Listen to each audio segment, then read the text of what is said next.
Hi guys, welcome to my channel everyone, and thank you so much for watching. What's going on guys? I'm Jade. If you're new here, please hit the like button and also share this video. So I wanted to touch on something that has been trending for some time now, about Kate, whether or not Kate really did have cancer. It looks like a lot more light is being shared into the situation. So I'm going to go ahead and read this article that I found, and then we can just deliberate on it, and then we can just compare pattern of behavior.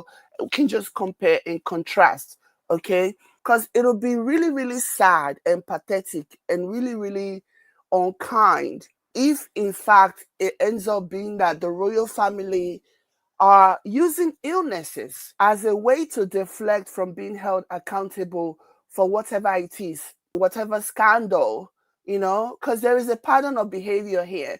And we're also going to be talking about quote unquote Queen Camilla. We're going to be talking about the concubine of Cornwall. We're going to be talking about the pattern of behavior that also exists, because now they are saying that she supposedly has some type of chest pains or this and that.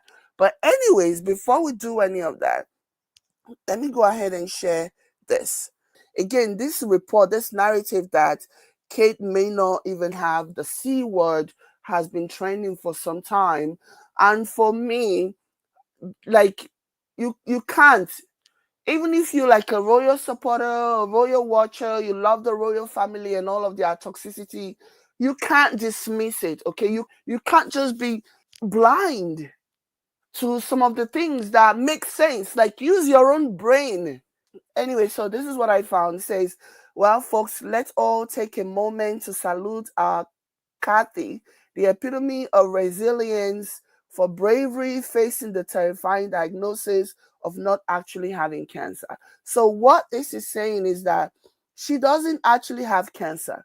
Okay. And to those who are watching the royal family, who are supposedly team Kate and William, you can't dismiss this. This has been going on for far too long for you to be like, whoa, you have to pay attention to this, because their behavior, the way they are carrying on, is making it very clear that they are lying about something. The way the royal family, William and Kate and Charles and Camilla, the way they carry on lets you know that they are lying about something, that they are using the illness as a crutch, as a freaking crutch.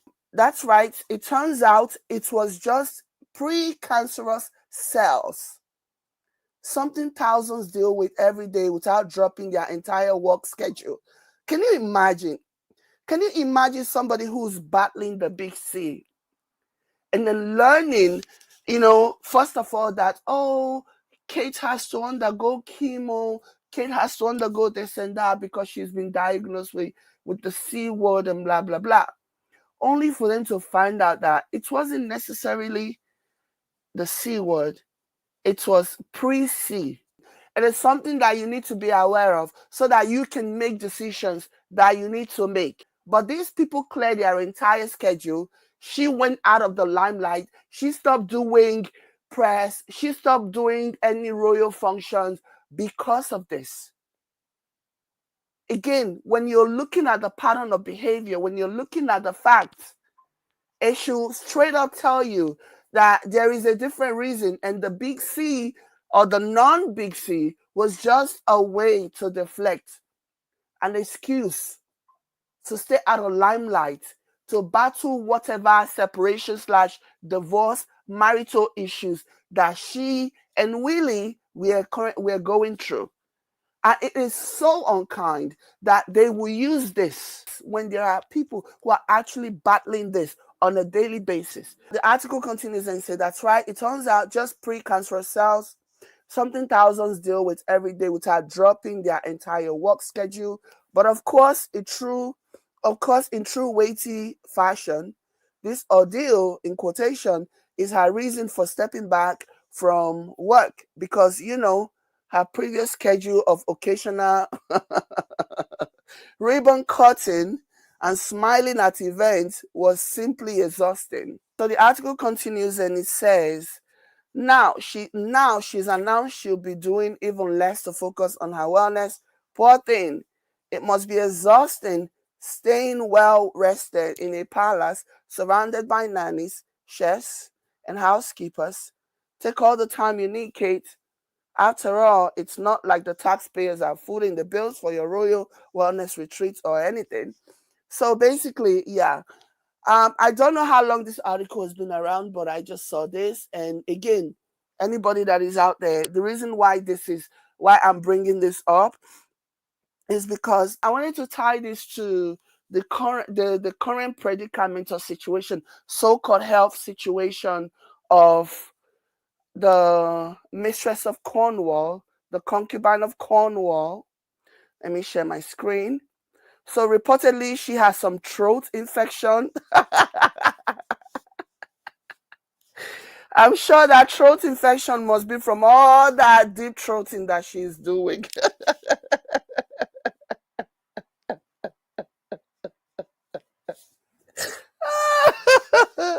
So reportedly she has some cold, and now she too is having to like cut back on her royal duties. Again, somebody actually said something. Okay, I need first of all, before we do this, let's talk about something that I saw on Twitter. Give me a second. Sorry. So this was posted on Twitter by somebody that I follow. The Hit Review says, I'm shocked that no one finds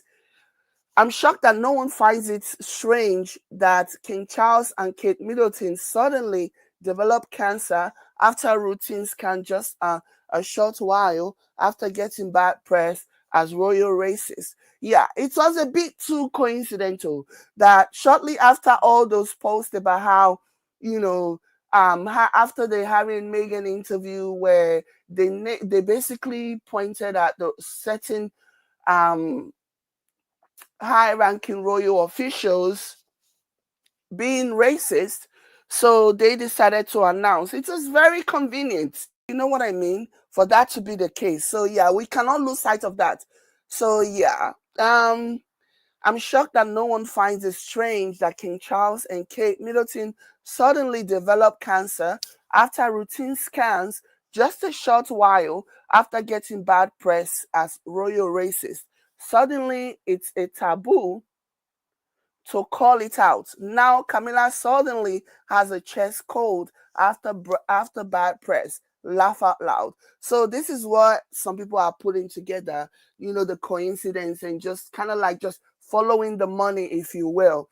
And it is true. Why is it that it is usually whenever they have experience, bad publicity, bad press, that they come out with these crazy illnesses? And it seems to me that it has just escalated. The bigger the scandal, the more serious the medical illness, because I guess they're banking on, oh, let's wait. Should we continue to hop on the royal racist scandal, or should we now focus on the big C, on the royal family having big C? Two of them, for that matter. It was almost as if when that happened, when it was announced that Charles and Kate both had cancer, it was just as if they were competing with each other. It's like they've had a meeting and they basically vaguely pointed out, the type of issues, medical illness that they were going to claim, and then one of them tried to outdo the other one by coming out to be the first person to make the claim. And the other one is like, you know what? Since he's already done it, big C is big C. So I'm gonna just say, she's just gonna say that she has big C as well. So when you look at that whole situation, it kind of looks planned. It kind of looks like, you know, like orchestrated. I don't know. Make of it what you will. But this was a major thing because imagine as soon as they dropped the bomb on their big city, all of a sudden, people were no longer really concerned about the big scandal of the royal races and all of these things. Everybody's attention were now focused on, oh, They have the big C. They have the big C. So it's just something to think about, honestly. So let me go ahead and share my screen. Buckingham Palace shares updates on Queen Camilla's health. A lot of people took offense.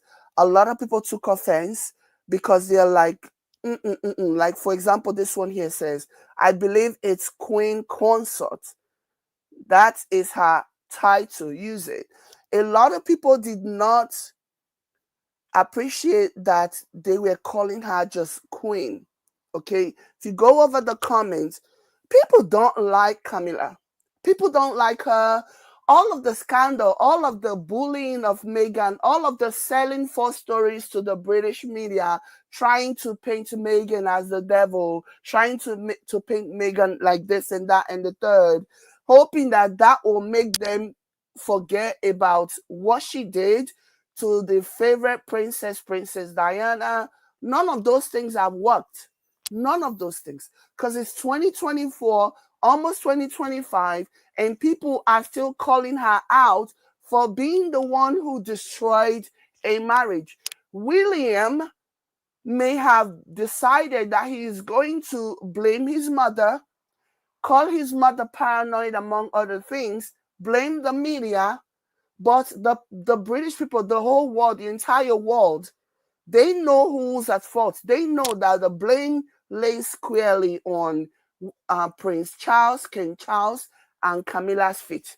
Okay, so the vast majority of people know this. So William and the others can try to rewrite history. They can try to like lie or deflect or do whatever, blame the media, blame this and blame that.